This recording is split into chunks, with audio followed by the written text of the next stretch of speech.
अब आप दुआ मांग रहे हैं, या रसूल अल्लाह उन्जुर हालना, ए नबी हमारी हालत को देखिए, हमारी बातों को सुनिए, हमारी मदद कीजिए। आप उनसे जाके कहते हो भाई नबी तो कब्र में है, तो वो जवाब में कहते हैं नबी हमारी हर जगह से पुकार सुनते हैं। नबी को अल्लाह ने इख्तियारात दे रखे हैं, जब चाहे जिसकी चाहे मदद कर सकते हैं। तो यही तो उलूहियत है, जिससे जिसको पुकारा जाए ये नजरिया रखकर, तो इसी अमल को दुआ कहा जाता है। और इसी ये दुआ अल्लाह की नजर में इबादत है, बल्कि इबादत का जुज़्वे आज़म है। हर भगवान को पुकारा जाता है, हर माबूद को। हिंदू मंदिर में जाके सजदों को इतना फोकस नहीं कर रहे होते जितना उसको पुकार को कि मेरा ये काम कर दे, मेरा ये काम कर दे, मेरा ये काम कर दे। मज़ारों में लोग तवाफ और सजदों को इतना फोकस नहीं करते जितना उससे मुरादे मांगने को फोकस करते हैं। इसी वजह से कुरान ने कहा कि उदउ रब्बकुम वक़ाल रब्बुकुम उदऊनी अस्तजिब लकुम, तुम्हारा रब कहता है मुझसे दुआ मांगा करो, मैं तुम्हारी दुआओं को सुनता हूं। इन्नल्लज़ीना यस्तकबिरूना अन इबादती, जो मेरी इबादत से तकब्बुर करते हैं वो जहन्नम में जाएंगे। देखो अल्लाह ने पहले कहा कि मुझसे दुआ मांगा करो, फिर अल्लाह ने कहा कुछ लोग होंगे जो दुआ मांगने में तकब्बुर करेंगे।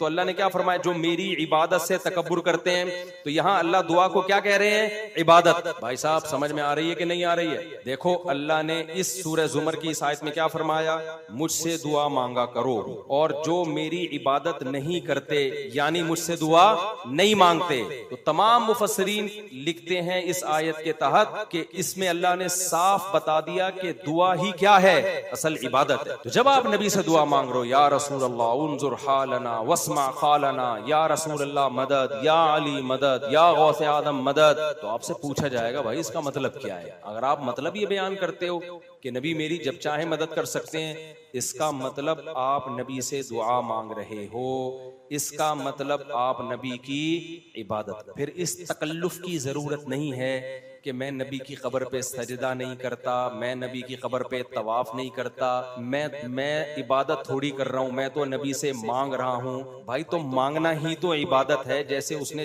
थप्पड़ लगाया था और कहा था मैंने थप्पड़ नहीं मारा, मैंने तो चपेट मारा है, तो चपेट थप्पड़ को लालू खेत की जबान में चपेट कहा जाएगा। क्या ख्याल है भाई? बशर्ते के स्टाइल लालू खेत वाला हो। देखो एक स्टाइल लखनऊ का होता है थप्पड़ का, उसमें बड़ी तमीज से दुरूद शरीफ पढ़ के लगाया। एक स्टाइल है लालू खेत का, थप्पड़ लगाने के बाद सोचता है आदमी के इसका रिएक्शन क्या हो। तो मुशरिक क्या करता है, अल्फाज के बखेड़ों में उलझाता है। ये आजकल ये मंजन बहुत बिक रहा है, बहुत ज्यादा बिक रहा है ये मंजन। वही मैं बार बार कहता हूँ ना, फिरका वारियत के खिलाफ। मैं किसके खिलाफ हूँ? फिरका वारियत के खिलाफ। लोग कहते हैं वेल डन, ये बंदा है ना हनफी है, ना शाफी है, ना देवबंद बरेलवी है, ना शिया है, ना सुन्नी है।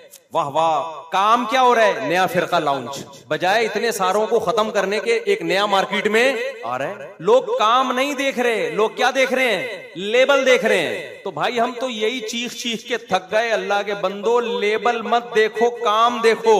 देखो तबलीग वाले फिरकवारियत के खिलाफ हैं, काम से पता चलता है खिलाफ हैं। तबलीग वाले ये कर सकते थे, एक रायमंड में इज्तिमा करते, हमारा कोई फिरका नहीं है, हनफी भी गलत, शाफी भी गलत, मालिकिया भी गलत, हम्बली भी गलत, देवबंदी भी बोल लो ना यार गलत, बरेलवी भी गलत, शिया भी गलत, सुन्नी भी गलत, अहले हदीस भी गलत। हाजी अब्दुल वहाब साहब रहमतुल्लाह से पूछते हजरत सही कौन है?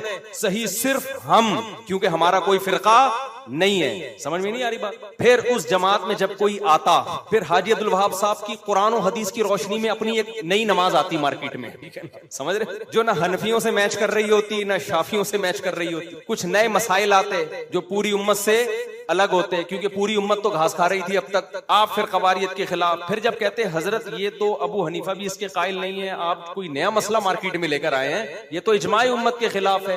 वो कहते हैं मैं किसी को नहीं मानता, मैं सिर्फ कुरान को और हदीस को मानता हूं, और सहरोजे की जो जमातें मैं निकालूंगा उन जमातों में यही सिखाया जाएगा कि सिर्फ कुरान हदीस, और कुरान हदीस का मतलब ये होगा कि बाकी सारे क्या हैं? गलत। कुरान हदीस को तो सब मानते हैं, लेकिन कुरान हदीस को इस तरह से मानना कि बाकी सबको क्या कर देना, तो बाकी सब घास खा रहे थे, वो तौरात इंजील पर अमल कर रहे थे, हम क्या कर रहे हैं? हम हैं जो कुरान और हदीस को लेकर आए। तो तबलीगी जमात से बड़ा फिरका फिर दुनिया में, फिर हाजी अब्दुल वहाब साहब से जब इख्तलाफ होता किसी और बुजुर्ग का, तो एक फिरका दो फिरकों में डिवाइड, फिर किसी और का इख्तलाफ होता तो 4 फिरके, फिर 8, अब तक तबलीगी जमात के 48,000 फिरके बन चुके होते। सबका ये दावा होता कि हमारा कोई फिरका नहीं है। काम फिरका परस्ती का होता, लेबल उम्मत के इत्तेहाद का लगता। तबलीग वालों ने काम को फोकस किया, लेबल को फोकस नहीं आ रही बात। अब मैं बताता हूं तबलीग वालों ने कैसे फिरकावारियत खत्म की है। तबलीग वालों ने सबसे पहले तौहीद का नारा लिया कि तौहीद, इतने लिबरल नहीं बन गए कि मुशरिक को भी जगह दे दी उन्होंने। सबसे पहले ला इलाहा इल्लल्लाह, आसान जबान में उसका कि भाई अल्लाह से होने का यकीन, गैरुल्लाह से ना होने का यकीन। या होने का मतलब असबाब से हटके अगर कोई कुछ कर सकता है तो सिर्फ कौन कर सकता है। ये मतलब नहीं कि पुलिस भी कुछ नहीं कर सकती, डॉक्टर भी कुछ नहीं कर सकता। तबलीग वाले भी डॉक्टरों के पास जाते हैं, टीके वीके लगवाते हैं, वो गोलियां भी खाते हैं। असबाब से हटके सिर्फ कौन करेगा? अल्लाह। और अल्लाह के अहकाम को सिर्फ नबी के तरीकों में पूरा करना क्या है? कामयाबी। इसमें नबी के आखिरी नबी होने का भी इकरार हो गया कि नहीं हो गया? क्या ख्याल है भाई? तो इस्लाम की बुनियाद है, इस बुनियाद पे कंप्रोमाइज नहीं हो सकता।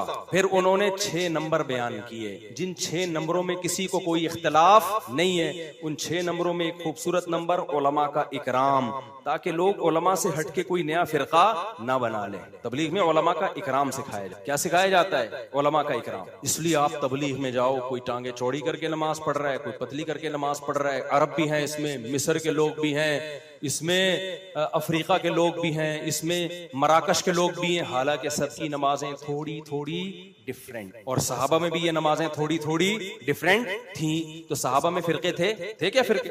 सहाबा में रफूल दैन करने वाले भी, नहीं करने वाले भी, जोर से आमीन वाले भी, आहिस्ता आमीन वाले भी।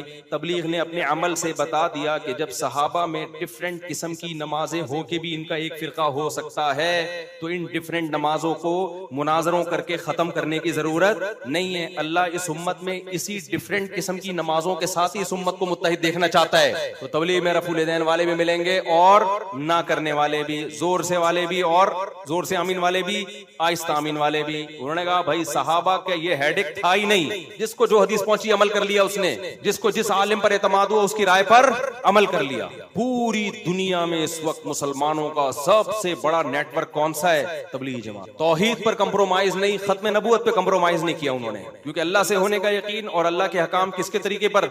नबी। उसमें मिर्जा कादियानी की जगह नहीं है। बाकी भाई हदीस की तशरीहात में इख्तलाफ हो सकता। आप चाहते हो मैं अपनी रफुल दैन वाली नमाज पूरी उम्मत पे थोप दूं, इससे इख्तलाफ खत्म नहीं होगा, इससे इख्तलाफ बढ़ेगा। उम्मत का आधे से ज्यादा तबका हमेशा रफुल दैन के बगैर नमाज पढ़ता आया है। इसी तरह आप बगैर रफुल दैन वाली नमाज रफुल दैन वालों पर थोपने की कोशिश करो, इस थोपने से इख्तलाफ खत्म नहीं होगा, इससे इख्तलाफ बढ़ेगा। क्योंकि बहरहाल बहुत सारे सहाबा रफुल दैन के कायल भी, बाद सहाबा रफुल दैन के कायल भी थे, और बुखारी मुस्लिम की हदीस है। इख्तलाफ इसमें कि आखिरी दम तक किया कि नहीं किया, तो इख्तलाफ खत्म नहीं हो सकता।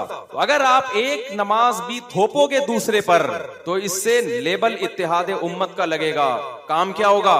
इख्तिलाफ उम्मत। तो तबलीग ने लेबल नहीं लगाया, तबलीग वालों ने क्या किया है? काम करके दिखाया है। और आज बहुत सारे स्कॉलर इत्तिहाद का लेबल लगा रहे हैं, काम कर रहे हैं उम्मत को तोड़ने का। और जितने नए फिरके बने हैं ना, जिन्होंने चारों मजाहिब को खत्म करने की कोशिश की है कि भाई हनफी, शाफी, मालिकी, हम्बली, ये चारों गलत, एक पे आ जाओ, उनके 4 से भी ज्यादा फिरके हुए हैं। समझ रहे हो? उनके दर्जनों फिरके हुए हैं, यानी वो जमा नहीं हुए। होना तो ये चाहिए था चारों को एक बना दिया जाता ना, या 4 तक रहने दिया जाता। जब उन्होंने ये कोशिश की कि 4 को खत्म करके एक पे लाए, तो कोशिश करने वाले खुद दर्जनों में बट गए। अब मैं नाम नहीं लेना चाहता उन फिरकों के कि ये फिरका, ये फिरका, वही फिर नफरतें फैलती हैं और कुछ भी हासिल नहीं। तो आज उम्मत मुतासिर हो रही है लेबल से। मैं 4 शादियों की बात करता हूँ ना, खवातीन गुस्सा करती हैं, हमारे हुकूक पर तो ये बंदा कभी बोलता ही नहीं है। मैं आपके हुकूक का लेबल नहीं लगाता, काम किसके लिए कर रहा हूँ? खवातीन के लिए कर। अंग्रेज लेबल लगाता है विमेन राइट्स, राइट्स गए तेल लेने। अंग्रेजों क्या विमेन के कोई राइट्स? अबे वो वुमेन जब उनके यहाँ ना माँ है, ना बहन है, ना बेटी के हक मिला, ना बीवी का हक मिला, तो राइट क्या करना है इस मंजन का?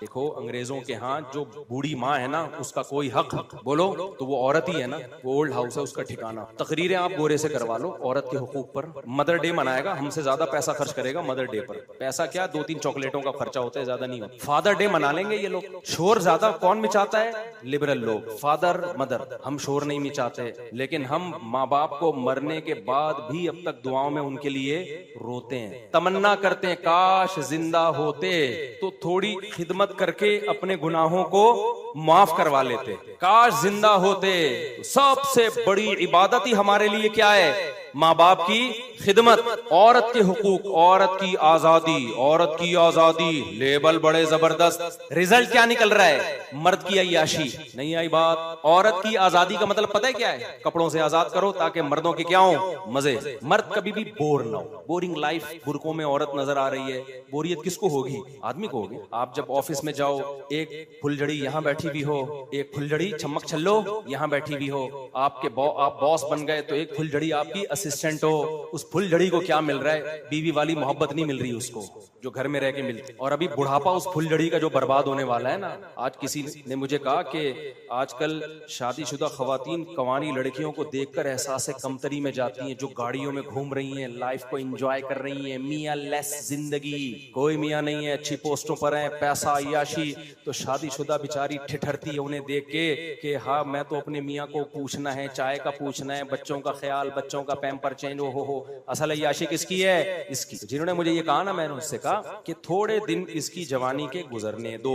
तन्हाई जिस तरह इंसान को खाती है ना, गाड़ी इंसान की तन्हाई का ऑल्टरनेट। देखो मैं अमेरिका जाता हूँ ना, गाड़ी मुझे वहां भी मिल जाती है ड्राइव। जापान जाता हूँ, वहां भी मिल जाती है, फिर भी घर भागने का दिल करता है, क्योंकि हम गाड़ी से दिल की बातें बोलो नहीं। मोहब्बत बच्चों से, बेगम से मिलती, बहन भाइयों से मिलती, दोस्तों से मिलती है। इनके दोस्त भी होते हैं। लड़की का दोस्त जो होगा या तो भाई होगा या कोई गैर महरम होगा। भाई होता नहीं है, ठीक है ना। तो जो गैर महरम होगा वो क्या दोस्ती लगाएगा इनसे यार? वो क्या किस नियत से देखेगा इनको? तो मैंने कहा ये रंग रलियों पे जमाने की न जाना ए दिल, ये खिजा है जो अंदाजे बहार आई। डिप्रेशन में घरेलू औरतें नहीं होती, डिप्रेशन में घर से बाहर निकलने वाली औरतें होती हैं। चंद घरों के डिप्रेशन के वाकयात मयार नहीं होते। बाज औरतों पे ससुराल में जुल्म होता है, वो डिप्रेशन में होती है, बहुत कम है उनकी तादाद। मेजॉरिटी ऐश कर रही है घरों के अंदर, जुल्म हो रहा है, उसकी नौयत कम है। अभी हमारी सोसाइटी में खैर गालिब है, शर कम है। इन खवातीन को घरों से निकाल दिया आपने अय्याशी के नाम पे, आजादी के नाम पे। अय्याशी इनकी नहीं बढ़ेगी, अय्याशी किसकी बढ़ेगी? आदमियों की अय्याशी बढ़ेगी। अभी वो दुबई की शेखा का बयान आया है ना, पता नहीं सही है गलत है, वल्लाहु आलम, कि मेरा मियां रंगरलियां मना रहा है बाहर मर्दों के साथ, मैं उसको तलाक देती हूँ, तलाक देती हूँ। 3 तलाकें इंग्लिश में के भेज दी उसने। पता नहीं फेक खबर है सही खबर है। वो रंगरलियां अगर बिलफर्ज मना रहा है तो क्यों मना रहा है? क्योंकि सोसाइटी में औरत घर के अंदर नहीं है। अपनी बीवी को देख देख के थक गया होगा, अब उसको रंगरलियां। लोग कह रहे हैं इतनी खूबसूरत शहजादी को छोड़कर इधर मुंह मार रहा है। और भाईजान उसको वहां नए नए डिजाइन रोजाना नजर आ रहे हैं। जितनी भी खूबसूरत बीवी हो, जब बाहर मुख्तलिफ किस्म के डिजाइन नित नए नजर आएंगे तो घर की मुर्गी दाल बराबर होगी। इस्लाम ने कहा औरत को घर के अंदर रखो ताकि मर्द अपनी बीवी को देखे, बाहर उसको नए नए डिजाइन नजर ना आए। अब या तो मर्दों को बुर्का पहना के घर में बिठा दें या औरत को बिठा दें, दोनों में से एक को बिठाना पड़ेगा। दोनों को आजाद छोड़ दिया तो ये नर मादा बनेंगे, ये मर्द और औरत नहीं बनेंगे। आज मर्द मर्द नहीं है, नर है, और औरत औरत नहीं है, मादा है। जैसे भेड़ बकरियों में बकरे बकरियां होती है ना, बकरा का काम है बकरियों को तलाश करना, तो आज भी मर्दों का काम क्या है? औरत सर पे मुसल्लत है उनके। तो इस्लाम ने लेबल नहीं लगाए ज्यादा औरत के हुकूक के, दिए हैं औरत को राइट्स। घर में बैठो, तुम्हें घर में सब कुछ मिलेगा, बाहर निकल के उन घरों को खराब मत करो जिनकी औरतें घरों में बैठी हुई हैं। मेरे पास ऐसे ऐसे केस आते हैं ना, एक साहब कह रहे हैं कि, अब मैं नहीं कह रहा सब ऐसे होते हैं, बेगम के मोबाइल में चिप रखी हुई है ताकि पता चले ये ऑफिस ही जा रही है कहीं और जा रही है। यार यहां तक हालात हो गए हैं यार, क्या मियां बीवी की जिंदगी होगी? क्योंकि एतमाद नहीं रहा, बेगम भी जॉब कर रही है, आप भी जॉब कर रहे हैं, अब पता नहीं यार वो वहां क्या कर रही है। ऐसा ना हो कि उसको कोई मुझसे ज्यादा हैंडसम नजर आ जाए, ज्यादा तनख्वाह वाला नजर आ जाए, पता चला उसने ज्यादा खर्चा शुरू कर लिया और अदालतों ने खुला का हक औरतों को वैसे ही दे दिया है, और खुला लेने की जरूरत भी नहीं है, वैसे ही सब कुछ मार्केट में लीगल हो गया है, तो खर्चा यहां से लेते रहो, ताल्लुकात वहां रखो। ये सोसाइटी में, मैं नहीं कह रहा अभी हर जगह ऐसा हो रहा है, खैर गालिब है, शर कम है, लेकिन ये शर कल मजीद बढ़ेगा। आ गया है सोसाइटी में ये शर। पहले मर्द को पता है मेरी बीवी बाहर गई है, माँ के गई है तो माँ ही के गई है, बहन के गई है तो बहन ही के गई है। अब जब डेली बेसिस पे वो ऑफिस जा रही है, 20 किस्म के मर्द उसके साथ बैठे हुए हैं सुबह शाम, तो इधर वसवसे किसके दिल में आएंगे?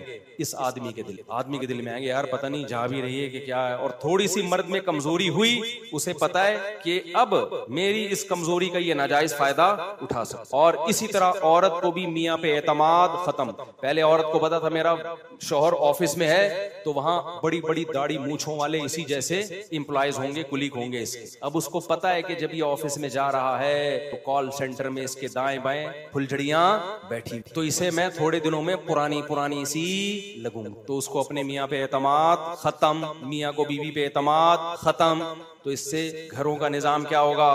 तबाह। और इससे नुकसान औरत का होगा, मर्द का नहीं होगा।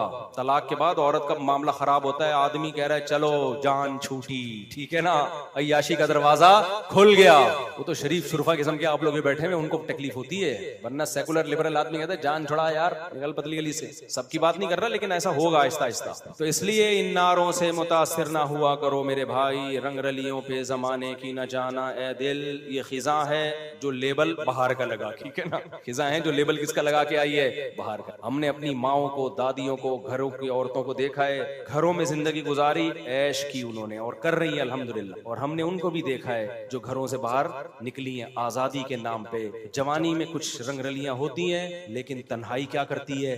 काट। देखो दुनिया में सबसे ज्यादा डिप्रेशन इंसान को नाकाम रिलेशन की बेस पे होती है। इंसान की जिंदगी में सबसे ज्यादा वैल्यू रिलेशन की है। दौलत भी लोग इसलिए कमाते हैं ताकि रिलेशन बने, एक वजह यह भी है, वरना असल चीज क्या है? इंसान मोहब्बतों का भूखा है। आदम अलैहिस्सलाम जन्नत में बोर हो गए थे, अल्लाह ने मोहब्बत के लिए अम्मा हव्वा को पैदा किया।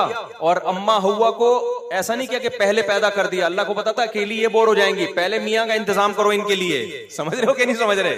क्योंकि अम्मा हव्वा को बच्चा ऐसा नहीं पैदा किया कि बच्चा हो, बच्चे होके बड़ी हो, डायरेक्ट पूरा बालिग बना के पैदा किया अल्लाह ने। तो बुलूगत में अल्लाह ने ये नहीं चाहा कि ये बालिग हो और शौहर लेस हो, पहले मियां का इंतजाम करो फिर लड़की आएगी दुनिया में। तन्हाइयां, तभी लड़कियों की जब शादियां नहीं होती, तन्हाई, फिर बॉयफ्रेंड, फिर लड़कों से दोस्तियां। और उसका नतीजा क्या है? इतनी दोस्तियां हो चुकी होती हैं कि जब शादी होती है तो पुराना वाला याद आ रहा होता है, उसकी मिस कॉलें आ रही होती, फिर वो कंपेयर कर रही होती हैं, ये वाला मुनासिब था यार। फिर आदमी को शक, और इसकी भी गर्लफ्रेंड्स बहुत सारी होती हैं, उनके अपने राब्ते होते हैं। इसने वसीम के नाम से वसीमा का नंबर सेव किया होता है, महमूद के नाम से महमूदा का नंबर होता है, वहीद के नाम से वहीदा का नंबर होता है। क्या बन रहा है यार ये मुआशरा? क्या बन रहा है? ये तो नर मादा वजूद में आ रहे हैं, ये मर्द औरत थोड़ी है। सारा गधे घोड़े वाला निजाम, लेबल क्या है? औरत की आजादी। दकियानूसी नहीं, बुर्का पहनाओ घर में, ये मौलवियों की फजूल किस्म की बात है। अब वो दौर नहीं है, अब दुनिया चांद पे पहुंच गई है।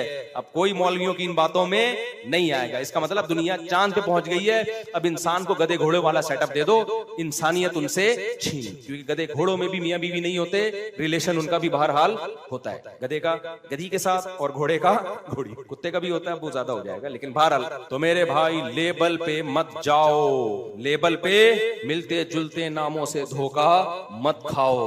हुकूक की बात सिर्फ इस्लाम करता है, बाकी सब ड्रामे हैं, सब बर्बाद, बेकार की बात। तो कहां से कहां बात चली गई? असल में तो तौहीद पर बात कर रहा था। तो वही बात है ना, लेबल लगा के पता नहीं क्या क्या कर दिया सोसाइटी में। आजादी के तो ना, मेरा जिस्म मेरी मर्जी के, फजूल किस्म की बात है। औरत का जिस्म, जब औरत की मर्जी होगी ना तो अय्याशी किसकी बनेगी? मजे। मर्द तो चाहते हैं तुम्हारा जिस्म तुम्हारी, ताकि हम जब तुम तक पहुंचे तुम्हें किसी से पूछने की जरूरत ना रहे, पकड़ी जाओ तो कोई मारे नहीं तुम्हें। मर्द तो मजे हैं मर्द के भाई, चंद पैसों में राजी कर लेगा वो। अल्लाह मियां ने कहा तेरे जिस्म पे तेरी मर्जी नहीं है, तुझे बीवी बना के लाएगा तो ऑप्शन है, और बीवी बना के लाने में पकड़ा कौन जाएगा?